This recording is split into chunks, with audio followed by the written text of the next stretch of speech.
Hello and welcome back to World 360. What's on the agenda for the BRICS meeting of National Security Advisors this week? Did Russian drones violate the airspace of two NATO countries? And what's next for France after Macron's choice of Prime Minister seems to have betrayed many on the left? We answer this and more in today's episode. First up, the BRICS NSA meeting.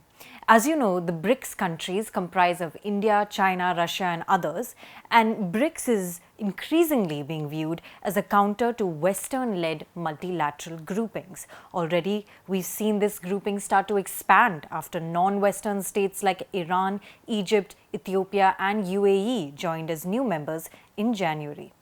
Russia, currently at war with Ukraine, will host the BRICS summit this year. And this week, national security advisors from BRICS countries will be in St. Petersburg from 10th to 12th September. This meeting falls under the bloc's political and security pillar of cooperation. It is likely that counterterrorism, cybersecurity, peace and stability, transnational organized crime, as well as national security of BRICS countries will be discussed. From India's perspective, this will be an important trip for its NSA, Ajit Doval, as it comes after PM Modi's recent visits to Ukraine and Russia. It is likely that Doval will touch upon peace talks with Ukraine while holding bilateral talks with top Russian officials. He may also have a window to speak to Chinese Foreign Minister Wang Yi.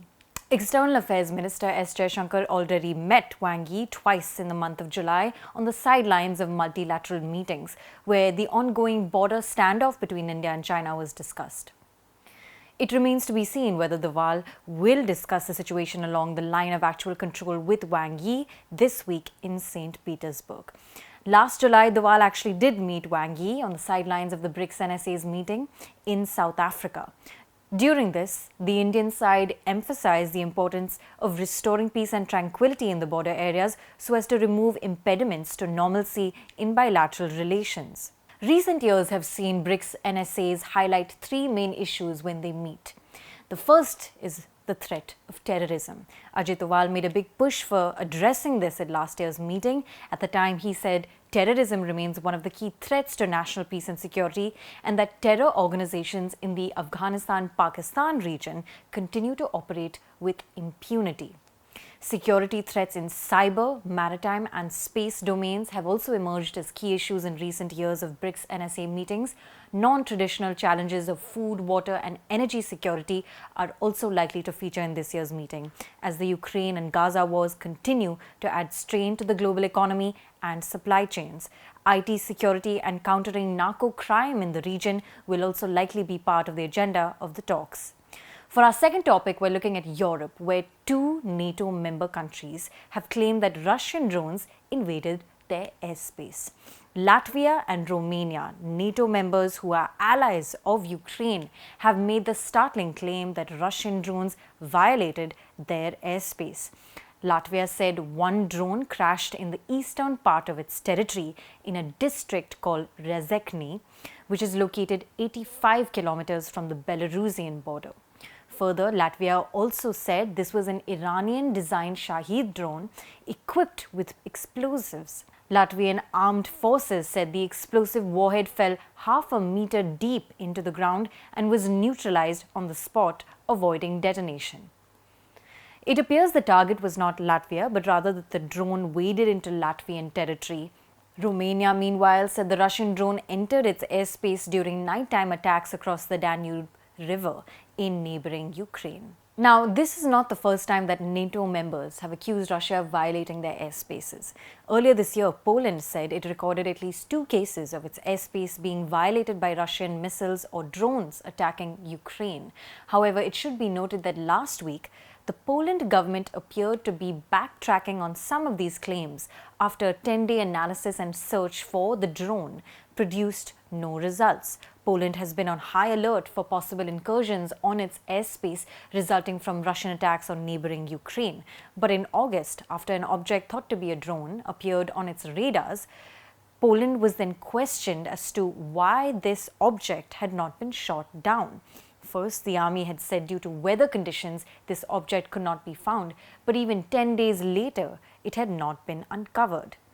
But Poland aside, it is likely that Latvia and Romania will also be on high alert going forward, especially since Romania has claimed that the drone entered its territory on Sunday after striking civilian targets and port infrastructure.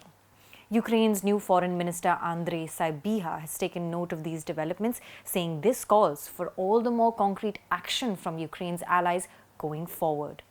For our last topic, we're looking at France, which is rife with political instability. Mass protests erupted in France this week over French President Emmanuel Macron's controversial choice for Prime Minister. Macron appointed centre-right Michel Barnier as Prime Minister despite a leftist bloc winning July's parliamentary election. If you recall, Macron's alliance did not even bag a majority in the recent parliamentary elections in France, and neither did the far right, led by Marine Le Pen. Instead, the far left bloc swept the polls in what many saw as an unprecedented win. As per French laws, the Prime Minister is appointed by the President of France, who is theoretically free to pick anyone for the post. Due to the political deadlock that set in after the elections, when the left bloc and others were unable to come to a consensus on who should be the Prime Minister, the decision was ultimately left to Macron. However, his decision seems to have already created major backlash, with now protesters calling July's polls a stolen election. Now, the big question is whether Macron can govern France after this decision. Already, the far left of the NFP coalition has called for Macron's ouster. Let's not forget that the French president's pick for the prime ministerial post is a conservative and former European Union negotiator for Brexit. Michel Barnier has two major tasks ahead. He has to form his new government ahead of an October 1st deadline, and he has to come up with a budget deal that can fend off EU warnings about France's spiraling public deficit. Then, of course, is the main task, handling the growing public discontent in France, which is teetering on the edge of a major political turmoil. Can Barnier pull off the compromise and cooperation that he did when negotiating a Brexit deal with the UK? We'll have to wait and watch. Thanks for watching. This is Pia Krishnankutty for ThePrint.